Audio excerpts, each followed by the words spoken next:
Hello, and welcome to a literary analysis of Illusions, the Adventures of a Reluctant Messiah. In this section, we'll be discussing Chapter 5. So up to this point, Donald Shimoda has given Richard a Messiah's handbook, and Richard is still skeptical on whether or not Donald Shimoda is the savior or this Messiah, especially given the fact that Donald Shimoda doesn't want to be a Messiah. Right? He claims that he walked away from that job, that he quit the job of being a savior or a Messiah, which has made Richard even more skeptical, right? Here's this guy who seems to be doing these otherworldly things, though yet we haven't seen a what I would call a miracle. He has done certain things, right? He's convinced this little girl not to be scared of heights. When he throws Richard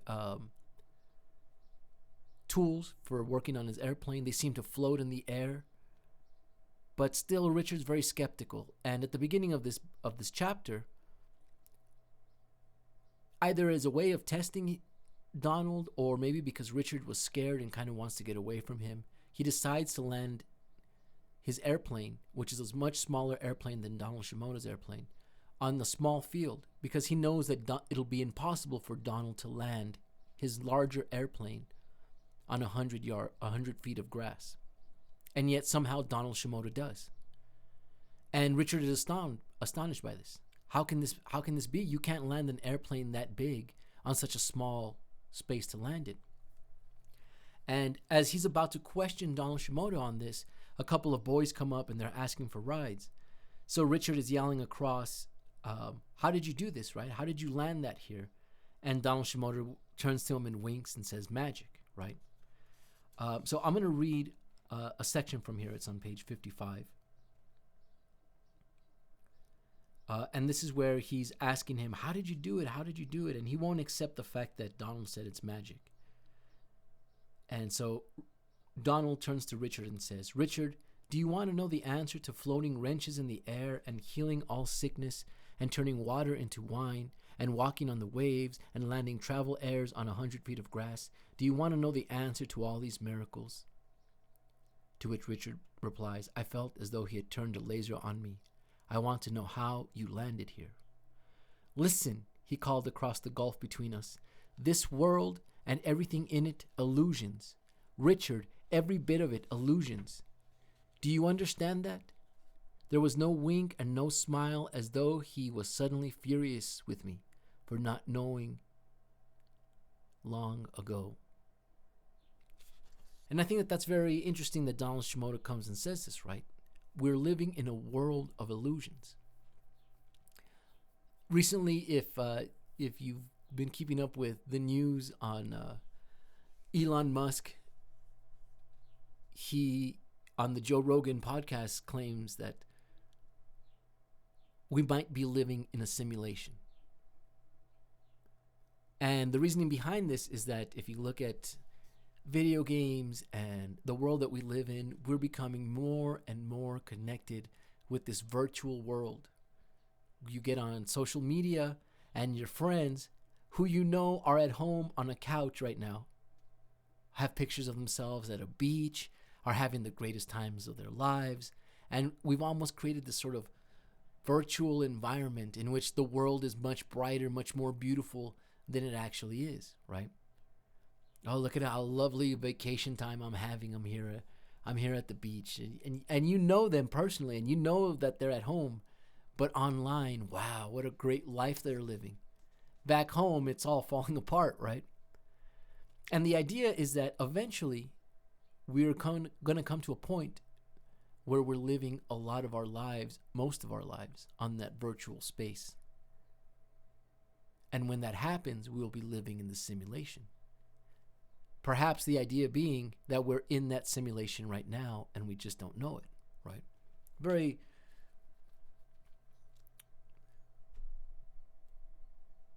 profound idea of our reality and how it exists.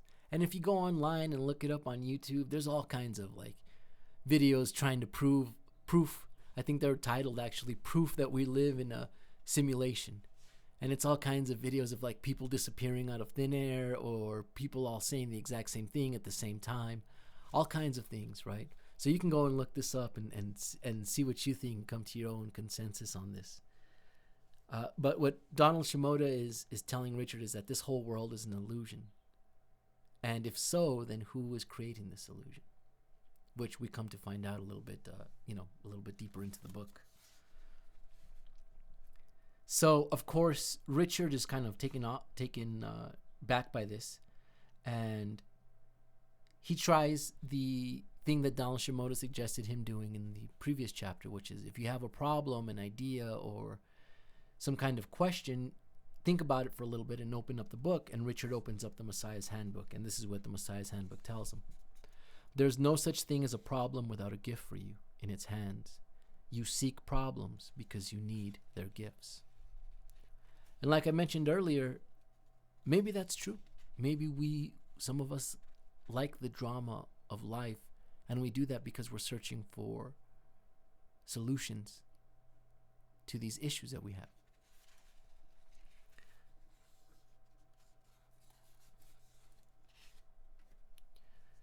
So Richard and Donald Shimoda get busy because all of these people saw them flying around and land. So they're all coming to the pasture to see if they can also fly.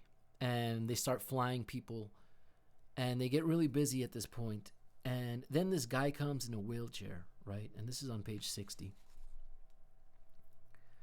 And it says, the guy is waiting in a battered wheelchair rolled down the block to the field.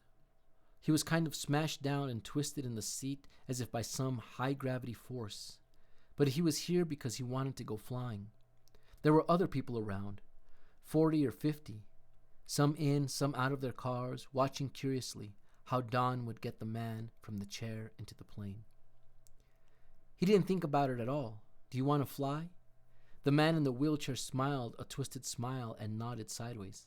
Let's go, let's do it, Don said, quietly, as though he was talking to someone who had waited on the sidelines for a long while, whose time had come to go into the game again. If there was anything strange about that moment, looking back on it, it was the intensity in which he spoke. It was casual, yes, but it was a command, too, that expected the man to get up and get into the plane. No excuses.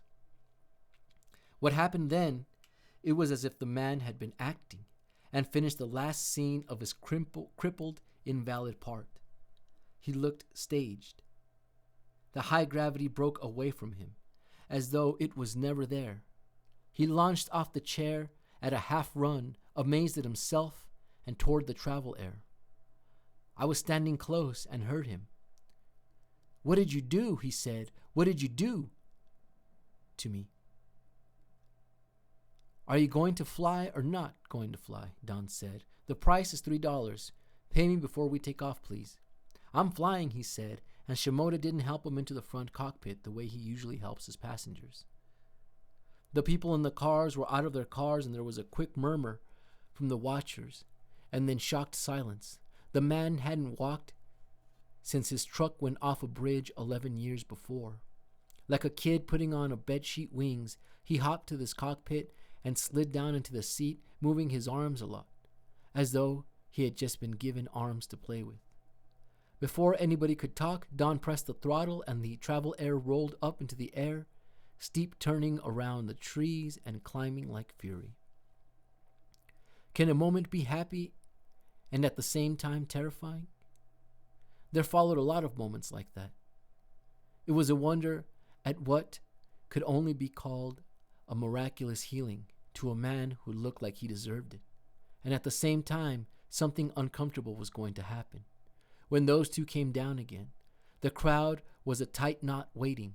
A tight knot of people is a mob, and that is not good at all.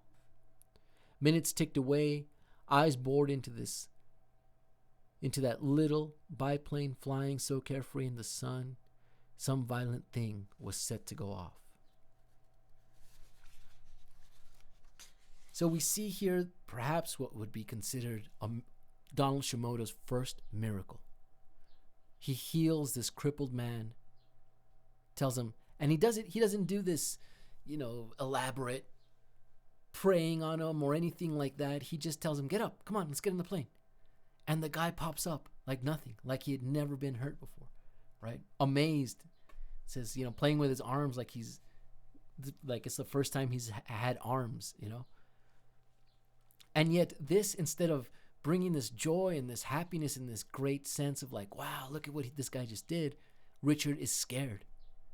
And he's scared in part because the mob that's surrounding him, the group of people, right, who will all witness this miracle. This man who had been crippled for 11 years can suddenly just pop up out of his wheelchair and go walking. And earlier in one of the chapters, I believe it was chapter 2, where Donald Shimoda states that after a while, the people who were around him that wanted to, quote unquote, be saved were actually just there to be witness to the miracles. And they cared more about the miracle than they cared about the actual message, which it seems to me that the message is be happy, live a happy life. These people care more about the, wow, can he walk on water? Can he turn water into wine? Than the idea of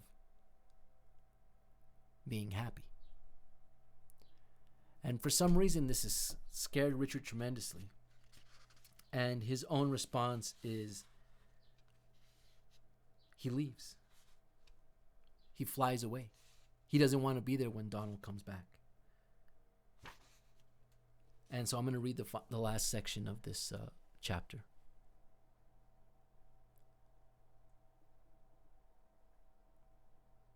He taxied toward the crowd, spun the plane about to keep the propeller pointing away, shut down the engine. The people ran to the cockpit, and for a minute, I thought they were going to tear the fabric from the fuselage and to get at the two. Was it cowardly? I don't know. I walked to my airplane, pumped the throttle and primer, pulled the propeller to start the engine, and then I got into the cockpit, turned the fleet into the wind, and took off. The last I saw of Donald Shimoda, he was sitting on the rim of his cockpit, and the mob had him surrounded. I turned east, then southeast, and after a while, the first big field I found with trees for shade and a stream to drink from, I landed for the night. It was a long way from any town. Why do you suppose that Richard is so scared of this miracle? Is it the mob, the crowd that he fears? Is it the things that Donald Shimoda can do that he fears? Why does Richard decide to fly away at the end of this chapter? Wouldn't you think that if you witnessed a miracle, you'd want to sort of bask in the beautiful thing that had just happened? But he's scared. What is that fear that Richard holds? All right. Thank you for listening to this critical analysis, literary analysis of Illusions, Chapter 5.